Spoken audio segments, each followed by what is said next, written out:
Hola queridos centinelas, sean bienvenidos a la segunda lección de este año 2021, titulada Cuenta Regresiva. El texto clave de esta semana lo podemos encontrar en El Libertador, página 19. Dice así: en el concilio celestial se había determinado la hora en que Cristo debía venir cuando el gran reloj del tiempo marcó esa hora. Jesús nació en Belén. La lección de esta semana será fuera de lo convencional, porque está basada en el libro El Libertador. Los capítulos 2 y 3 de este libro enfatizan la trayectoria del pueblo judío a través de la historia y las circunstancias del periodo en el cual había nacido Jesús. En el capítulo 2, Elena de White retrata la escena de la llegada del Mesías, describiendo la responsabilidad que había sido depositada sobre el pueblo judío a fin de que revelara la imagen de Dios ante los hombres. Sin embargo, al distanciarse de Dios, perdieron de vista el llamado que recibieron y el propósito de su misión. Aunque los judíos estuvieran deseando la venida del Mesías, no comprendieron el real propósito de esta.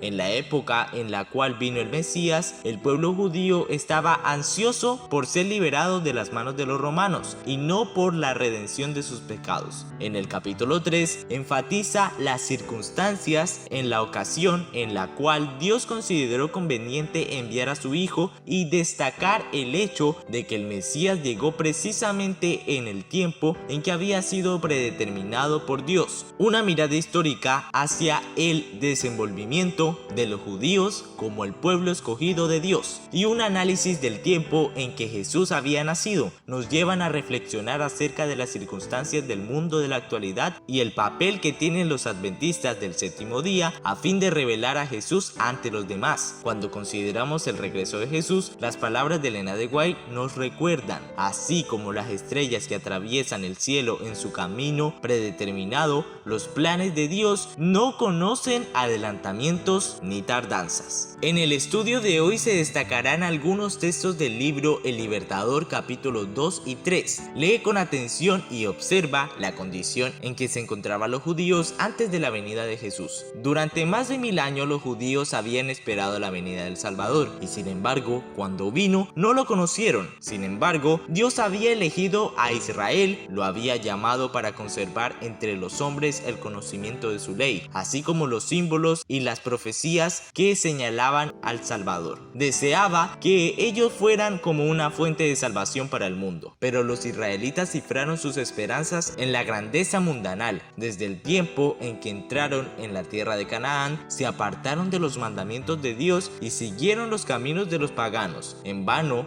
Dios les mandaba advertencias por sus profetas. Rendían un servicio externo a Dios como medio de alcanzar la grandeza nacional. No llegaron a ser luz del mundo, sino que se aislaron del mundo a fin de rehuir la tentación de la idolatría. Los judíos consideraban a Jerusalén como su cielo y sentían verdaderamente celos de que el Señor manifestase misericordia a los gentiles. Aunque los judíos deseaban el advenimiento del Mesías, no tenían un verdadero concepto de su misión. No buscaban la redención del pecado, sino la liberación de los romanos. Esperaban que el Mesías viniera como conquistador para quebrantar el poder del opresor y exaltar a Israel al dominio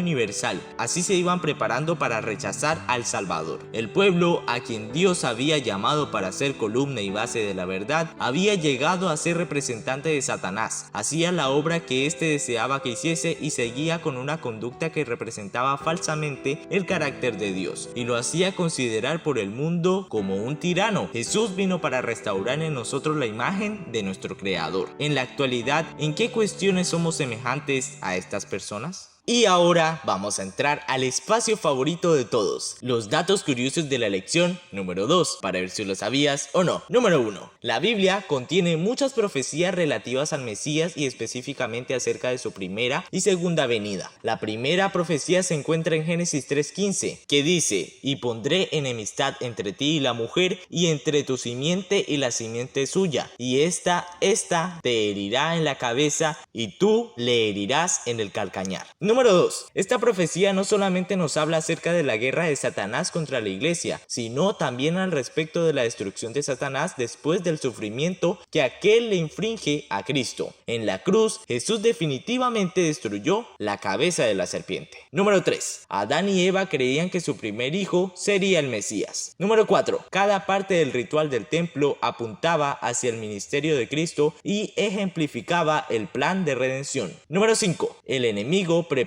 al mundo para recibir al Mesías. Él hizo que las personas fueran ciegas e insensibles a fin de que no percibieran la solemnidad del tiempo en que estaban viviendo. Número 6. El último capítulo de la Biblia termina con la profecía y la promesa del regreso de Jesús. Pero cuando vino el cumplimiento del tiempo, Dios envió a su Hijo nacido de mujer y nacido bajo la ley, para que redimiese a los que estaban bajo la ley, a fin de que recibiésemos la adopción de hijos. Gálatas 4:4 y 5. En Génesis 3:15, Dios tomó una medida preventiva a fin de proteger al ser humano. Él dijo que colocaría enemistad entre la descendencia de la serpiente y la descendencia de la mujer. Esto quiere decir de que debemos estar lejos de todo lo que esté relacionado con Satanás. Sin embargo, ¿cuántas veces hemos insistido en mantener amistad con aquello que sabemos que nos perjudica y hasta compromete nuestra salvación? Necesitamos entender que no existe comunión entre la luz y las tinieblas, entre el bien y el mal. Los verdaderos descendientes que heredarán el reino de Dios no se dejarán engañar con historias que enseñen lo contrario. Tenemos que estar atentos. Al estudiar la lección de esta semana, ¿has observado alguna semejanza entre el pueblo de Israel y nosotros, los adventistas del séptimo día? ¿Qué nos identifica y distingue entre otras denominaciones? La respuesta está en nuestro propio nombre. Somos adventistas porque creemos en el segundo advenimiento o venida de Cristo, y del séptimo día porque observamos el sábado como día sagrado instituido por Dios. Y con relación a nuestras expectativas